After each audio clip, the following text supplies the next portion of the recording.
본 영상은 투자 판단을 돕기 위한 참고 자료일 뿐 특정 종목의 매수나 매도를 추천하는 것이 아닙니다. 모든 투자의 최종 책임은 투자자 본인에게 있다는 점 꼭 기억해 주시기 바랍니다. 2026년 지금 그야말로 축제 분위기인 이 시장에서 혹시 대부분의 투자자들이 전혀 신경 쓰지 않고 있는, 하지만 판을 뒤엎을 수 있는 단 하나의 거시경제 리스크가 뭔지 알고 계신가요? 네, 안녕하세요. 주식으로 세상의 흐름을 읽어보는 주식으로 세상 이야기입니다. 오늘 정말 뜨겁죠? 불타오르는 한국 증시, 이 축제의 한가운데서 우리가 절대 놓치지 말아야 할 이면의 공포, 그리고 거기서 살아남는 법에 대해 아주 솔직하게 이야기 나눠보겠습니다. 오늘 이야기는 이렇게 흘러갈 겁니다. 먼저 지금 시장이 가진 극단적인 두 얼굴을 보고요. 이 시장의 심장이라고 할 수 있는 반도체 논쟁을 깊게 파고 들어보겠습니다. 그리고 이 모든 판을 바꿀 수 있는 숨겨진 변수, 바로 매크로 알파 동인을 짚어볼 거고요. 이걸 바탕으로 실전에서 써먹을 수 있는 생존 포트폴리오, 그리고 최종적인 투자 스탠스와 한 줄 전략까지 깔끔하게 정리해드리겠습니다. 자, 그럼 바로 시작하죠. 첫 번째 파트, 시장의 두 얼굴입니다. 지금 여의도 분위기는 한마디로 축제죠. 코스피가 6,000포인트를 아주 가볍게 넘어서면서 너도 나도 환호성을 지르고 있습니다. 이 축제를 이끄는 힘은 바로 개인 투자자들의 정말 엄청난 매수세입니다. 하루에 외국인이 7조 원어치를 팔아치웠어요. 예전 같았으면 시장이 그대로 무너졌을 물량인데 이걸 개인들이 전부 다 받아냈습니다.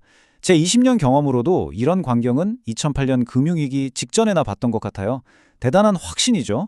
어쩌면 광기에 가깝다고도 볼 수 있겠네요. 그런데 참 재미있는 건 시장의 겉모습과 속내가 완전히 다르다는 겁니다.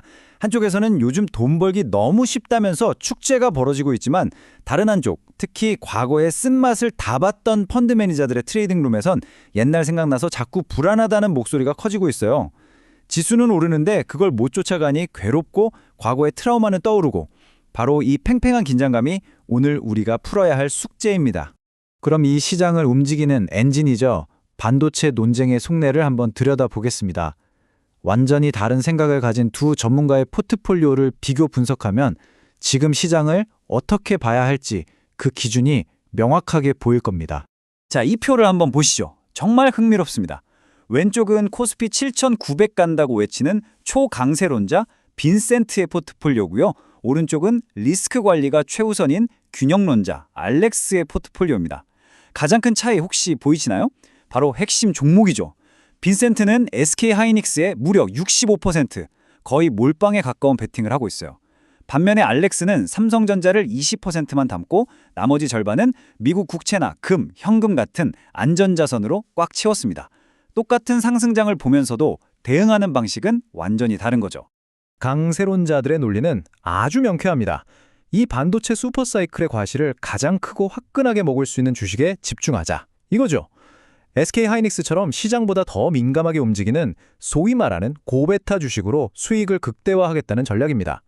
이분들한테 100만 닉스는 더 이상 넘어야 할 벽이 아니라 새로운 시작점, 즉 지지선일 뿐인 겁니다. 반면에 균형론자들은 이렇게 생각하죠.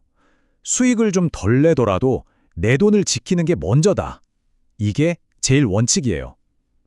삼성전자는 반도체 말고도 여러 사업을 하니까 만약에 반도체 경기가 꺾이더라도 그 충격을 흡수해줄 일종의 방패가 있다는 계산이죠. 제 경험상 시장의 환호가 가장 클 때, 바로 이 신중한 목소리에 귀를 기울여야 할 때입니다. 자, 이제 개별 기업 이야기에서 한 발 물러나서 전체 숲을 보는 거시경제 관점으로 넘어가 보겠습니다. 제가 알파동인이라고 부르는, 즉 시장의 진짜 동력이지만 아직 아무도 가격에 반영하지 않고 있는 그 숨겨진 리스크가 뭔지 한번 찾아보죠.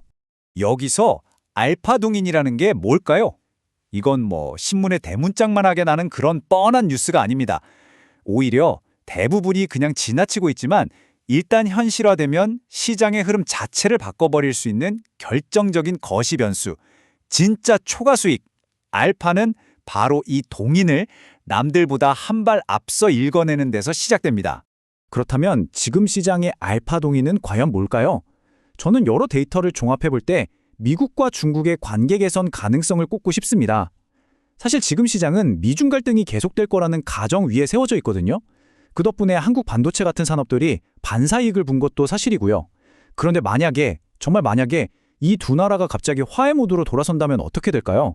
지금의 주인공들이 순식간에 조연으로 밀려날 수 있는 아직 아무도 진지하게 생각하지 않는 거대한 와일드카드인 셈이죠.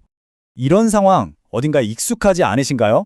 과거 2000년 닷컴 버블 때도 지난 반도체 하락 사이클 때도 비슷한 데자뷰가 있었죠. 언제나 시장이 뜨거울 때 사람들은 이번엔 다르다고 외치면서 거시경제의 작은 균열들을 애써 외면했습니다. 그리고 바로 그 무시했던 작은 균열이 결국 댐 전체를 무너뜨렸죠. 역사는 똑같이 반복되진 않지만 놀라울 정도로 비슷한 리듬을 탄다는 걸 절대 잊으면 안 됩니다. 그럼 이제 분석에서 그치지 말고 실제 행동 전략으로 넘어가 보겠습니다. 시장의 고점을 정확하게 예측하는 건 신의 영역이죠. 우리가 해야 할 일은 어떤 파도가 닥쳐도 살아남을 수 있는 튼튼한 포트폴리오를 미리 만들어두는 겁니다. 살아남기 위한 실전 원칙 3가지입니다. 첫째, 주식을 사기 전에 언제 팔지를 먼저 정하세요.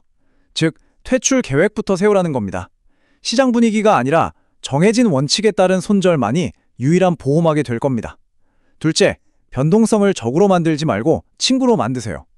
예를 들어 볼린저 밴드 같은 지표를 보면서 수직으로 오르는 주식을 따라붙지 말고 건강한 조정을 줄 때 분할로 들어가는 지혜가 필요합니다. 셋째, 내 포트폴리오의 위험도, 즉 베타를 계속해서 관리해야 합니다. 지금이 SK 하이닉스 같은 공격적인 투자를 할 때인지 아니면 삼성전자처럼 안정성을 높여야 할 때인지 냉정하게 판단하고 비중을 조절해야 한다는 뜻이죠. 자, 이제 앞에서 살펴본 강세론과 신중론, 이 두 가지를 합쳐서 지금 시장에 가장 적합한 최종 투자 스탠스를 정리해 보겠습니다. 저는 이걸 베스트 루저 윈스, 즉 최고의 패자가 결국 이기는 전략이라고 부릅니다. 베스트 루저 윈스 전략의 핵심은 이기는 것보다 지지 않는 것에 모든 초점을 맞추는 겁니다. 이 포트폴리오 배분을 한번 보세요. 40%는 삼성전자처럼 시장의 중심을 잡아주는 핵심 자산으로 안정적으로 시장에 참여하고요. 20% 정도는 코스닥 ETF 같은 성장주로 상승장의 달콤함도 놓치지 않는 거죠. 그리고 가장 중요한 나머지 40%는 채권이나 금, 현금으로 채워서 어떤 폭풍우가 와도 내 자본을 지켜낼 수 있는 단단한 방어벽을 쌓는 겁니다. 축제에는 참여하되 절대 취하지는 않는 현명함이죠. 그래서 최종 결론은 이겁니다. 시장에 참여하십시오. 이 좋은 장을 외면할 필요는 없습니다.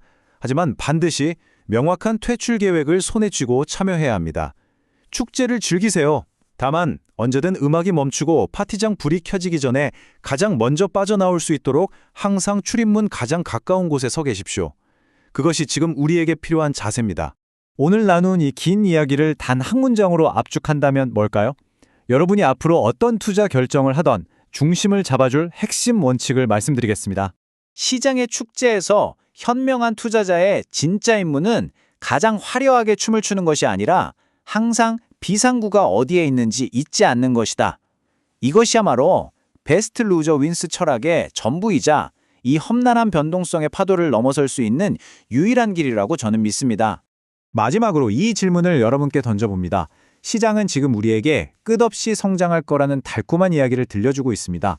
그런데 그 화려한 이야기 속에서 시장이 의도적으로 쏙 빼놓고 말하지 않는 그 단 하나의 리스크는 과연 무엇일까요?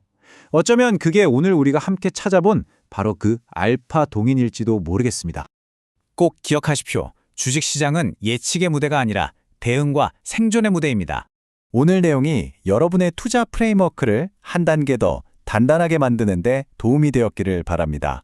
구독과 좋아요, 알림 설정으로 계속해서 저희와 함께 시장의 본질을 꿰뚫어 보시죠. 이상 주식으로 세상 이해하기였습니다.